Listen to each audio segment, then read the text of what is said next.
Hello everyone, welcome. आज हम एक रिएक्शन लेंगे, डिस्कस करेंगे SN2 reaction.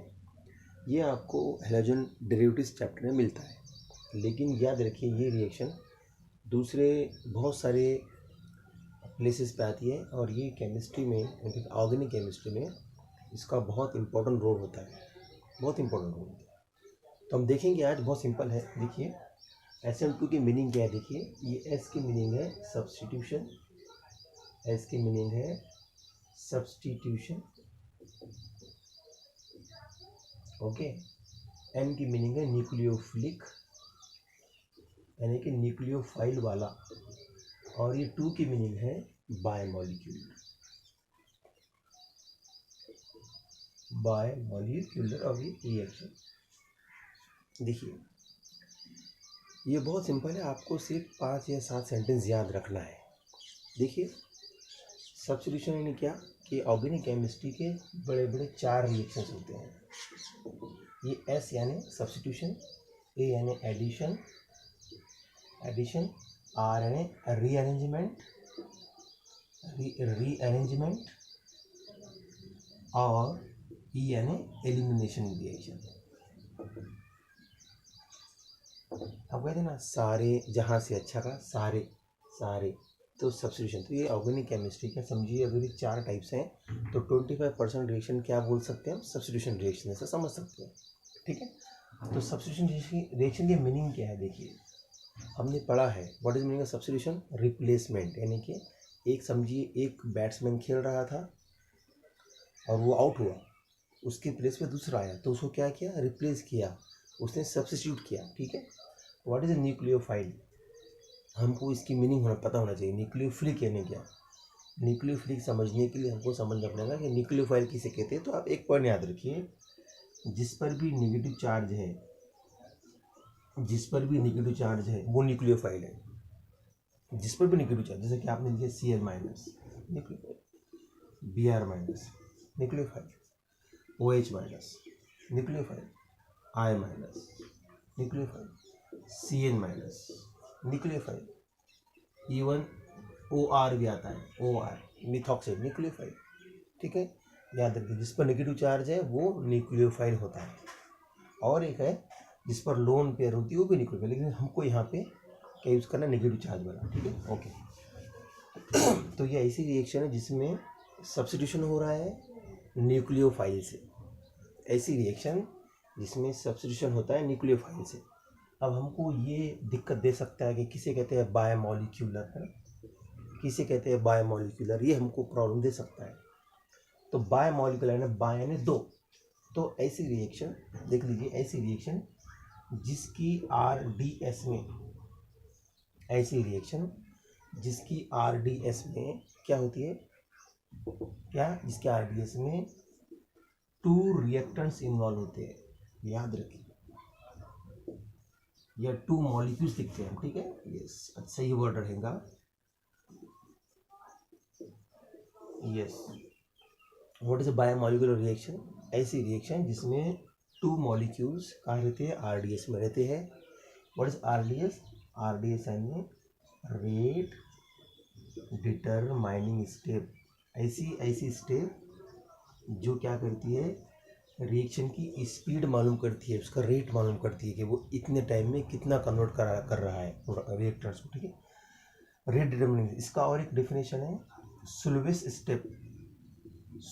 Step of a chemical reaction, यानी कि आप जो भी रिएक्शन स्टडी कर रहे हो as a chemist, as a scientist, as a student, आप जो भी पढ़ रहे हो रिएक्शन, उसमें बहुत सारे स्टेप्स होंगे, 1 2 3 4, एक भी हो सकती है, 2 भी, 3 भी, 4 भी हो सकते हैं। तो वो उसमें जो स्लोवेस्ट स्टेप होंगी, सबसे स्लो, उसे कहेंगे हम रेट डिटरमिनिंग स्टेप, ये इसकी डेफिनेशन है। लेकिन हमको डायग्रामेटिकली समझना है वो क्या कहते हैं, हम वो देखेंगे एक एग्जाम्पल में, ठीक है। तो आपको ये समझ में आया ये आइडिया। अब हम एग्जाम्पल लेते हैं, उसको समझ के देखिए। बेस्ट एग्जाम्पल क्या है, देखिए हम एग्जाम्पल ले रहे हैं, ये देखिए, ये हमने लिया है मिथाइल ब्रोमाइड, ये आपका स्टार्टिंग मटेरियल है, सबस्ट्रेट है, आपका रिएक्टेंट है, ठीक है। अब इस पर हमको क्या ऐड करना है, न्यूक्लियोफाइल। तो आप बहुत सारे ले सकते हैं, तो हम लेते हैं OH, OH कैसा है, आपने KOH ऐड किया, KOH ऐड किया तो हम K प्लस काउंट नहीं करते हैं, जब OH माइनस लिया। आपने क्या किया, इसमें सॉल्वेंट लिया आपने, हम लिखते हैं सॉल्वेंट। सॉल्वेंट की मीनिंग क्या है, सॉल्वेंट यानी लिक्विड होता है जो आपको इनको बहने के लिए, रिएक्ट होने के लिए मीडियम प्रोवाइड करता है। अगर सॉल्वेंट नहीं रहेगा, दोनों सॉलिड है समझिए, तो वो रिएक्ट नहीं होंगे, ठीक है। राइट, हम प्रोडक्ट लिखते हैं। देखिए अब हम प्रोडक्ट कैसे लिख देंगे, इसमें देखिए अगर आप यहाँ खड़े हैं तो BR आपको लेफ्ट साइड में दिख रहा है, लेकिन जब आप प्रोडक्ट बनाओगे,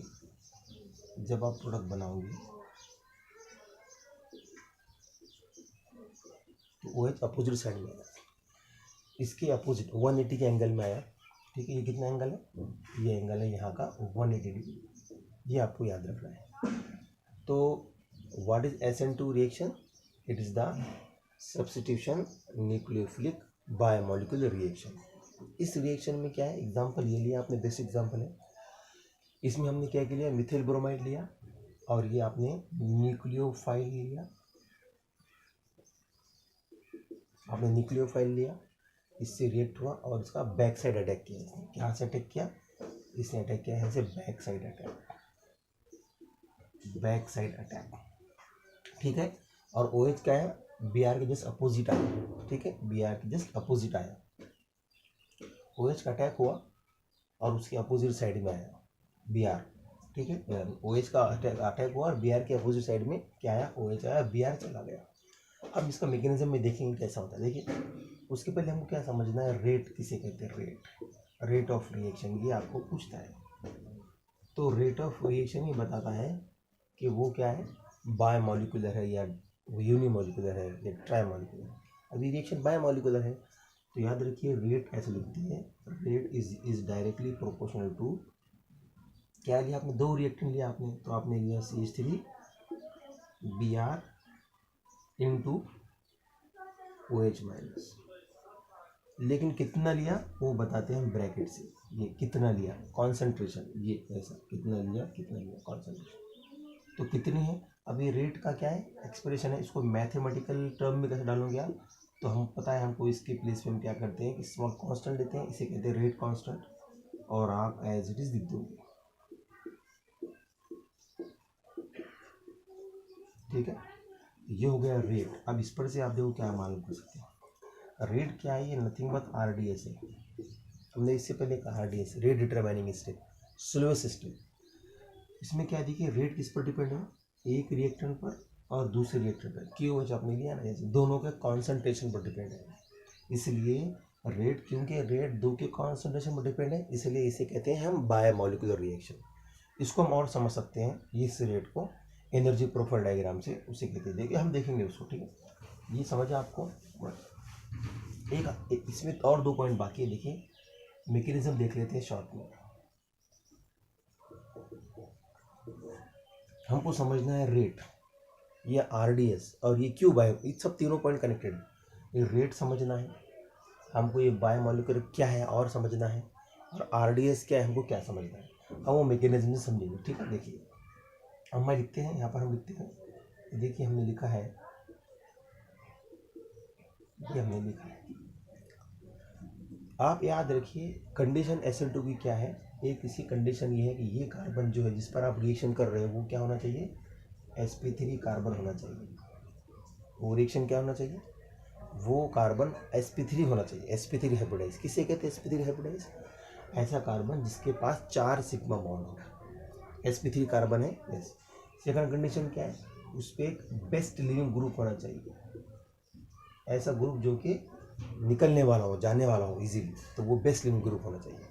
याद रखिए हाँ, ये 2 इंपॉर्टेंट कंडीशन है किसके लिए, SN2 के लिए। और वो कार्बन लेस हिंडर्ड होना चाहिए। लेस हिंडर्ड यानी क्या, उसके आजू बाजू बड़े बड़े ग्रुप्स नहीं होना चाहिए, एच छोटा छोटा ग्रुप चाहिए, छोटा है, ये भी छोटा है, ये भी छोटा है। ये कंडीशन देख लिया हमने, राइट। अब आप लिखिए इसमें OH माइनस। आप जब OH माइनस लिखोगे तो इस पर अटैक करेगा। अब देखिए OH माइनस को कहाँ अटैक करना है हमको समझना है, बहुत सिंपल पॉइंट है, इंपॉर्टेंट है। देखिए मैं समझिए आप, देखिए ये कार्बन है, ये हाइड्रोजन है, ये हाइड्रोजन का जो बॉन्ड बना है, हम जानते हैं मॉलिक्यूलर ऑर्बिटल थ्योरी MOT, ये जो बॉन्ड बना है, इस बॉन्ड, ये बॉन्ड कैसा बना है, मॉलिक्यूलर ऑर्बिटल बना है। इसके अपोजिट में क्या होता है, एंटी बॉन्डिंग मॉलिक्यूलर ऑर्बिटल होता है जो कि खाली है, राइट। दूसरा एच कैसा आएगा, देखिए दूसरा एच ऐसा आएगा, इसका इसका एम्प्टी ऑर्बिटल कहाँ रहेगा, एंटी बॉन्डिंग ABMO ये इधर रहेगा, वो खाली रहेगा। उसी तरह अगर आप यहाँ तीसरा बनाते हो H, तो इसका एंटी बॉन्डिंग यहाँ रहेगा। अब इसका क्या है, ब्रोमीन है, इसका एंटी बॉन्डिंग यहाँ रहेगा, ठीक है। ये बहुत बेसिक पॉइंट है, ये समझ में आया ना आपको, सब MOT में समझे बस। MOT में क्या है, ये एटॉमिक ऑर्बिटल्स मिलती है, नीचे बॉन्डिंग ऑर्बिटल्स, ऊपर एंटी बॉन्डिंग ऑर्बिटल, हम उसको स्टार से बताते हैं ना, सिग्मा स्टार, ठीक है। उसी तरह समझ में आया आपको। देखिए अब ये जो है, ये Br का हम जो बड़ा बनाया है, क्योंकि Br बड़ा होता है, इसका एंटी बॉन्डिंग बनाया है, ठीक है, एनर्जी में ज़्यादा, ठीक है। अब क्या हुआ, देखिए खाली, ये ऑर्बिटल खाली है, उसके पास 2 इलेक्ट्रॉन आ सकते हैं, तो क्या हुआ, देखो ये जो है OH माइनस यहाँ से अटैक नहीं कर सकता है। क्यों, क्योंकि हमेशा याद रखिए जो ग्रुप जाने वाला है, ये ग्रुप क्या है, ये लिविंग ग्रुप है, ये है लिविंग ग्रुप, ये जाने वाला ग्रुप है। तो हमेशा याद रखिए कि जो जो अटैकिंग ग्रुप है, ये न्यूक्लियोफाइल जो है, वो कहाँ से अटैक करेगा, वो इसके बैक साइड से अटैक करेगा। क्यों, क्योंकि उसकी बैक साइड में जो उसका ये एंटी बॉन्डिंग है, एंटी बॉन्डिंग बॉन्ड के opposite anti bonding molecular orbital जो कि खाली होता है, उसे कहेंगे एम्प्टी, वो होता है खाली एंटी बॉन्डिंग ऑर्बिटल। तो क्या होगा, इसमें क्या होगा, ये OH माइनस जिसके पास क्या है, ये पूरा इलेक्ट्रॉन का पेयर है, ये एक पेयर, तो वो कहाँ से अटैक करेगा, फिर ये यहाँ से अटैक करेगा। क्यों ऐसा करेगा, क्योंकि ये Br के अपोजिट में 180 एंगल में क्या है, उसका एंटी बॉन्डिंग ऑर्बिटल है, किसका, ये Br-C बॉन्ड का, ठीक है। ये बॉन्ड बना है MO से, याद रखिए ये बॉन्ड बना है मॉलिक्यूलर ऑर्बिटल से, और उसका जो एंटी बॉन्डिंग बना है उसके पीछे। तो जब ये OH इस पर अटैक करेगा तो ये खाली ऑर्बिटल में वो इलेक्ट्रॉन दे देगा, ठीक है, दे देगा। और देगा मीन्स जिस तरह इलेक्ट्रॉन ऐड करता जाएगा इस पर एंटी बॉन्डिंग में, तो ये एंटी बॉन्डिंग होता जाएगा, और ये जो बॉन्डिंग है वो एंटी बॉन्डिंग हो जाएगा, यही हमको समझना है। तो बैक साइड अटैक हो रहा है, तो हम देखिए धीरे धीरे बॉन्ड फॉर्मेशन होता है। देखिए ये कार्बन बनाया आपने, अब हम इसके एंटी बॉन्डिंग नहीं बताएंगे, सिंपल H लिया आपने, यहाँ पे एक H लिया आपने, यहाँ पे एक H लिया आपने, और यहाँ पे आपने 2 लिया, ठीक है। अब इसके एंटी बॉन्डिंग में OH आ गया, तो हम ऐसा बना सकते हैं, कोई दिक्कत नहीं है, राइट। लेकिन डायरेक्ट बॉन्ड नहीं बन सकता है, वो धीरे धीरे ये बॉन्ड टूटता हो जाएगा, और धीरे धीरे बॉन्ड ये बनता हो जाएगा, बस ये इसे कहते हैं ट्रांजिशन स्टेट। देखिए यहाँ पे sp3 कार्बन था, इसमें 4 बॉन्ड थे, अब कार्बन के पास 5 बॉन्ड से टोटल, 3 बोल्ड है, सिग्मा है, 2 डॉटेड बॉन्ड है, वीक बॉन्ड है, ठीक। देखो तो ये OH में क्या था, OH पे नेगेटिव चार्ज था, जब OH का नेगेटिव चार्ज था देखिए, और Br पे चार्ज नहीं था, लेकिन जैसे OH बॉन्ड बना रहा है मीन्स इलेक्ट्रॉन दे रहा है बॉन्ड को, इलेक्ट्रॉन से दूर जा रहे हैं तो चार्ज कम हो रहा है, डेल माइनस हो गया, डेल मीन्स छोटा हो जाता है, और ये चार्ज जो है इधर जा रहा है, ये बॉन्डेड इलेक्ट्रॉन ब्रोमीन की तरफ जा रहे हैं, तो इस पर डेवलप हो रहा है चार्ज, नेगेटिव चार्ज, छोटा चार्ज डेवलप हो गया, ठीक है। इस तरह ये जो है, ये है ट्रांजिशन स्टेट, इसको हम ब्रैकेट में लिख सकते हैं, क्यों, क्योंकि ये बहुत अनस्टेबल होता है, इसे कहते हैं ट्रांजिशन स्टेट, इसे कहते हैं हम ट्रांजिशन स्टेट, ठीक है, ओके, राइट। ये हो गया ट्रांजिशन स्टेट, और ये साइमल्टेनियसली हो रहा है, यानी ये बॉन्ड ब्रेक हो रहा है, इस पर अटैक कर रहा है ये इसके एंटी बॉन्डिंग में, ठीक है। और उसके बाद में कंप्लीट Br चला जाएगा, माइनस Br माइनस कर दिया हमने, और OH बॉन्ड इधर बना देगा, ये देखिए, यस, ठीक है, ये हुआ। देखिए अब हमको इस पर 2-3 सेंटेंस समझना है, देखिए ये हुआ है सब। अब देखिए ट्रांजिशन स्टेट में कितने मॉलिक्यूल्स है ये समझना है। एक तो ये CH3Br है, ट्रांजिशन स्टेट में ये CH3Br एक मॉलिक्यूल है, दूसरा क्या है, दूसरा OH है, इसके मतलब 2 मॉलिक्यूल है ट्रांजिशन स्टेट में, इसीलिए इसका नाम बायो मॉलिक्यूलर है। तो सिंप्लीफाइड वे में याद रखना है कि जितने मॉलिक्यूल्स ट्रांजिशन स्टेट में होंगे उतने वो रिएक्शन का उतना मॉलिक्यूलरिटी रहेंगी, उसे बायो मॉलिक्यूलर बोलेंगे, या ट्राई मॉलिक्यूलर बोलेंगे, यूनिमॉलिक्यूलर बोलेंगे, ठीक है। ये समझने के लिए हम एक बात और याद रखिए, आप देखो ये ऐसा एनर्जी प्रोफाइल डायग्राम बनाइए, ये आपने CH3Br लिया और आपने OH माइनस अटैक किया, इनकी एनर्जी समझी इतनी है, आप उसको हिट करेंगे इसकी एनर्जी बढ़ेगी, ये एनर्जी बढ़ रही है, बढ़ रही है, बढ़ रही है। OH नज़दीक आ रहा है CH3Br के, आ रहा है, आ रहा है, आ रहा है।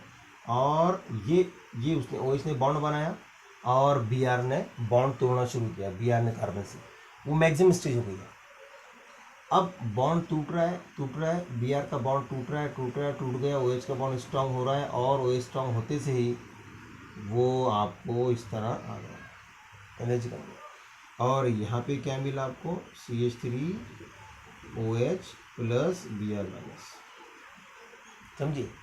इसे कहते हैं एनर्जी प्रूफ डायग्राम। इस पर क्या था, ये CH3 की एनर्जी थी, तो हम लिखेंगे एनर्जी, हम यहाँ लिखेंगे एनर्जी।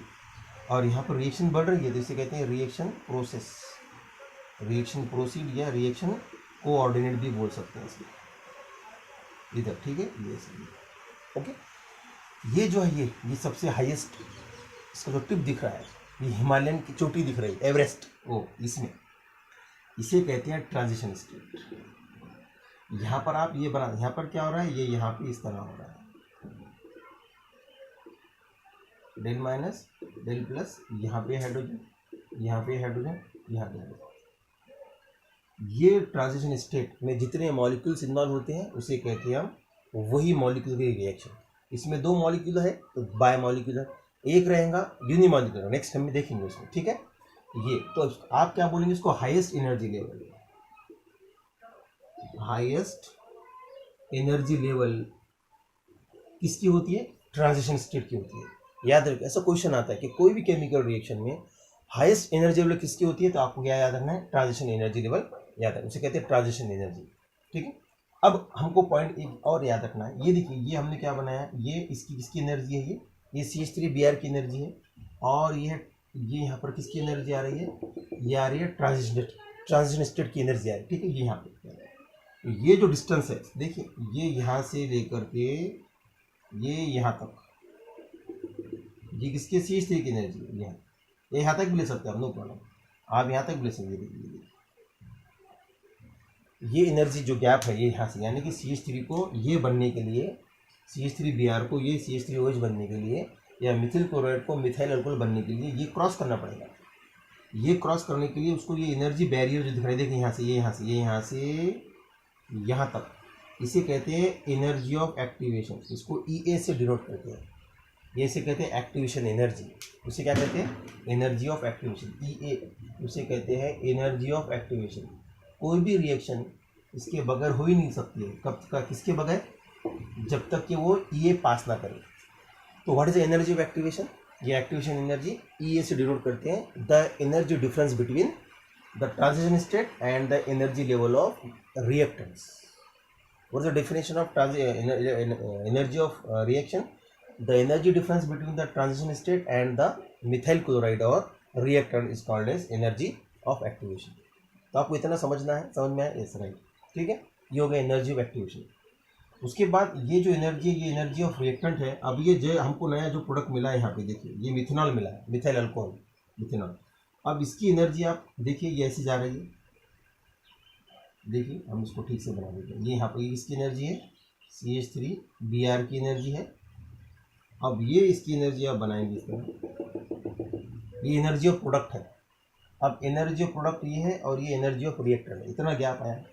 तो किसकी एनर्जी कम है, बोलिए, प्रोडक्ट की एनर्जी कम है। कैसा मालूम किया आपने, ये यहाँ से ऐसा मालूम किया, इसकी एनर्जी कम है, इसकी एनर्जी ज़्यादा है, तो इसे कहते हैं हीट ऑफ रिएक्शन। याद रखिए, हीट ऑफ रिएक्शन, ये भी पूछता है आपको, हीट ऑफ रिएक्शन, उसको डेल्टा से डिनोट करते हैं। What is heat of reaction? Energy of product minus energy of reactant. Energy of product minus energy of reactant. अगर प्रोडक्ट की एनर्जी कम है, इसकी ज़्यादा है, तो वैल्यू क्या आएंगी, माइनस आएंगी, बराबर है, राइट। समझो, अब इसकी समझो यहाँ से 7 है और इसकी माइनस, ये 10 है समझो रिएक्टेंट की, तो आंसर क्या है, -3, यानी इतनी एनर्जी क्या हो रही है, रिलीज हो रही है। तो ऐसी रिएक्शन जिसमें एनर्जी रिलीज हो रही है उसे कहते हैं एक्सोथर्मिक रिएक्शन, उसे कहते हैं एक्सोथर्मिक रिएक्शन, ठीक है। बहुत सारे रिएक्शंस ऐसे होते हैं जिसमें आपको एनर्जी ऐसी मिलती है प्रोडक्ट की और रिएक्टेंट की, इसमें प्रोडक्ट की एनर्जी ज़्यादा है। देखिए, ये समझो, अगर ये 10 है और ये 15 है, तो 15 माइनस 10 तो प्लस 5 आएगा, यानी कि ऐसी रिएक्शन जिसमें रिएक्शन में एनर्जी एब्जॉर्ब हो रही है उसे कहते हैं एंडोथर्मिक रिएक्शन, उसे कहेंगे हम एंडोथर्मिक रिएक्शन। तो ये SN2 के बारे में था। और लास्ट पॉइंट हमको समझना है, हम यहाँ लेते हैं, देख लीजिए। ये जो हमने रिएक्शन लिया है इसमें क्या हुआ, Br राइट साइड में था, OH माइनस लेफ्ट साइड में आया। अगर ये कायरल मॉलिक्यूल है, या अगर ये कायरल मॉलिक्यूल है तो ये कायरल मॉलिक्यूल का क्या होता है, लेबल होता है R या S। और अगर ये R है तो प्रोडक्ट S बनेगा, और अगर ये S है तो R बनेगा। तो SN2 में क्या हो रहा है, SN2 रिएक्शन में इन्वर्जन हो रहा है, और इस इन्वर्जन को बोलते हैं वाल्डन इन्वर्जन। इस इन्वर्जन को बोलते हैं वाल्डन इन्वर्जन। ऐसी रिएक्शन SN2 रिएक्शन जिसमें क्या हो रहा है, इन्वर्जन ऑफ कॉन्फिगरेशन हो रहा है। तो SN2 रिएक्शन में इन्वर्जन ऑफ कॉन्फिगरेशन होता है, और क्या मिलता है हमको, वाल्डन इन्वर्जन मिलता है। ठीक है, लास्ट पॉइंट हमको लेना है, ये समझ गए आपको, heat of reaction, energy of activation, transition state. ठीक है, ओके राइट। अब हम नेक्स्ट पॉइंट लेंगे, लास्ट पॉइंट, वो है रिएक्टिविटी। देखिए रिएक्टिविटी किसे कहते हैं, reactivity of SN2, reactivity of SN2 reaction. देखिए याद रखिए, न्यूक्लियोफाइल अटैक कहाँ से कर रहा है, बैक साइड से अटैक कर रहा है। न्यूक्लियोफाइल कहाँ से अटैक कर रहा है, बैक साइड से अटैक कर रहा है। ये देखिए, ये छोटे छोटे ग्रुप्स थे, ये छोटे छोटे ग्रुप्स हैं। ठीक है, और ये मिथाइल ब्रोमाइड है। तो हमारे पास कितने अल्काइल हैलाइड्स, 3 तरह के अल्काइल हैलाइड्स, एक है प्राइमरी अल्काइल हैलाइड्स, एक है सेकेंडरी अल्काइल हैलाइड्स, एक है टर्शियरी अल्काइल हैलाइड्स, और एक है मिथाइल हैलाइड। ठीक है, तो ये SN2 इनमें बहुत फास्ट होंगी। सबसे स्लो SN2 किस में होंगी, टर्शियरी अल्काइल हैलाइड्स में होंगी। क्यों, समझ लीजिए, क्योंकि देखिए अगर आप लेते हो ये tertiary butyl bromide, tertiary butyl bromide, तो अब इसका जो एंटी बॉन्डिंग है इस तरह इधर आएगा, लेकिन इधर देखिए CH3 को अगर मैं खोलता हूँ ठीक से, ये CH3 भी CH3 है, तो ये देखिए ये CH3 इस तरह आएगा। उस तरह अगर मैं CH3 को बॉन्ड से ओपन करता हूँ, डैश लाइन बनाता हूँ, तो इस तरह आएगा, और इसको मैं अगर ओपन करता हूँ तो ये इस तरह आएगा। तो देखिए ये H, ये H, ये H, ये H का एरिया, ये H का एरिया, ये H का एरिया, H का, तो ये क्या हुआ, ये पूरा एरिया घेर लिया गया है, अम्ब्रेला बन गई, छतरी बन गई है। अब OH माइनस को इधर अटैक करने के लिए स्पेस ही नहीं है, इसलिए टर्शियरी अल्काइल हैलाइड में कभी भी SN2 नहीं होगा, no SN2। Tertiary alkyl halide में SN2 कभी नहीं होगा, उसमें क्या होगा फिर SN1 होगा। SN1 क्या है, हम आपको नेक्स्ट लेक्चर में उसके बारे में बताएंगे। ठीक है, ओके।